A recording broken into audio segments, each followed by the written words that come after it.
Greetings from the apocalypse. Today's topic is failure is my superpower. And I'm going to warn you ahead of time, I think we're going to delve a little bit into some deep thoughts. So, if that's not your cup of tea or you're not feeling that today, just skip it and maybe you'll be ready to look at it another day. So I was working with a student this week, as all deep thoughts start. And she had made some links and she wasn't very happy with them. She was kind of like, oh. And they were like a beginner's links will be. They'll be a little lumpy or a little this or that. And you could see she wasn't very happy with them. And I said, oh, well, let's just make some more. And she was like, which, like I had threatened her dear puppy or something. She's like, oh, but it took me so long to make these. And that's a totally normal and natural reaction. And what it got me to thinking about is, and I've discussed this before, it's like so much of what our brain tells us to do is not in our best interest. And that's one of those examples. So failure is all information, right? So when you're experimenting, and when you're trying to figure something out, something failing is actually great because you're like, information, specific information that I can use, like that particular method doesn't work. So when I'm like making tools or experimenting with a technique, failures are just like, okay, good, next, great, another failure, next. Because that gives you extremely usable information. Because the one way or the couple ways that work, that's going to be a couple choices out of a lot. And you only get to the methods that really work well by getting through the failure.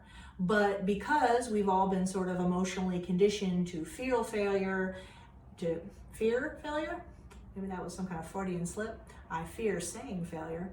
And to be like ashamed, and that's something you should feel guilty about, and you should try to like hide, and there's all those creepy things that sort of get like all built into our head as we're kids, from the world, from our parents, from whatever, that instead of being like, oh great, here's some information, let's go get more, instead we're like, oh no, these worked not very well, I'm not very happy with them, but I'm gonna not keep going and do what needs to be done to actually get past that hump.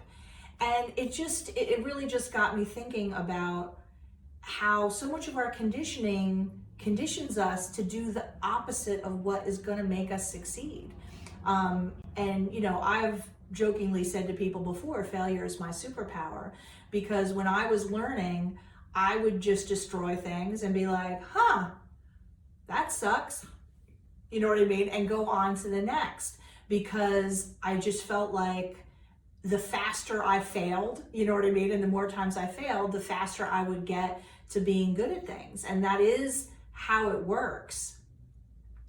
But it's like everything we feel and everything we quote unquote know tells us the opposite of that.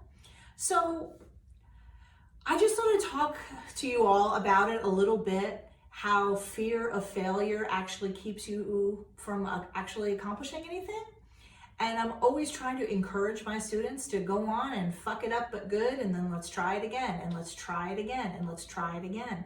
Because no matter how many times I show someone the perfect technique, or how many times I see the perfect technique, it takes you a little while to really be able to get your eyes and your hands and your brain to all work together. Even if you're in too close with the torch. You know what I'm saying? It takes a few times of doing it to be like, oh, no, easy, pull back. Or, hey, maybe I'm too far away with the torch.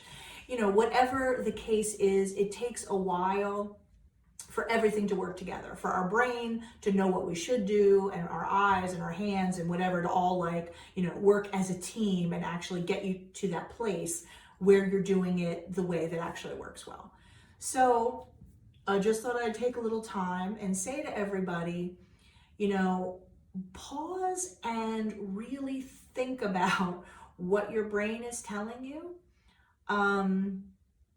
because anybody can learn technique. I mean, and I'm not saying some people are a little better with their hands than others, but the truth is, you practice, you will get better. That is a guaranteed thing. I have never worked with someone who put diligent effort into it and didn't get better. Everyone will get better with time and practice and whatever. What students are really up against 99% of the time is not that. It's up against their own brain, who's telling them, like, you messed it up, so don't do it again because maybe it'll get even worse, or whatever it is. It's like your brain is just endlessly trying to slow you down and keep you from getting to the things that will actually make you succeed. And I don't know about like every endeavor in the world, you know what I'm saying? Like maybe some people do something and they're just such a rock star or genius at it right away that like, the angels sing and all that kind of thing. That's cool, but I kind of doubt that's how the vast majority of us live our lives. I mean, I definitely didn't. I've told you many times, and I'll tell you again, ask any of my original teachers. No one was like, oh, that Jeanette, such a talent. Like, no, I sucked like everybody else. I just kept doing it. So today is the day to maybe pause and start to question that voice in your head that says like, no, don't do anymore, or I'm not good at this, or I'm just not learning it, or whatever, and really think about where those thoughts come from. Are they coming from a place of helping you get somewhere, or are they basically just shooting you in the ass and being mean? It is my experience that most of that self-talk, you know what I mean, is just, I don't know, shooting yourself in the ass and making your life harder. So as I've said many times also, this is above my pay grade. I am no psychology major, but maybe today when you're working in the studio or next time you're working in the studio and you have those negative thoughts, like pause and think, where's that coming from? And what does that actually do? Do you know what I'm saying? Like, does it actually get me anywhere, or does it just make me want to stop? Anything that makes you want to stop can't really be in your best interest. So that's my deep thought for today, and why I wanted to remind you all that the only reason that I know the things I know, and hopefully I'll learn lots more by the time,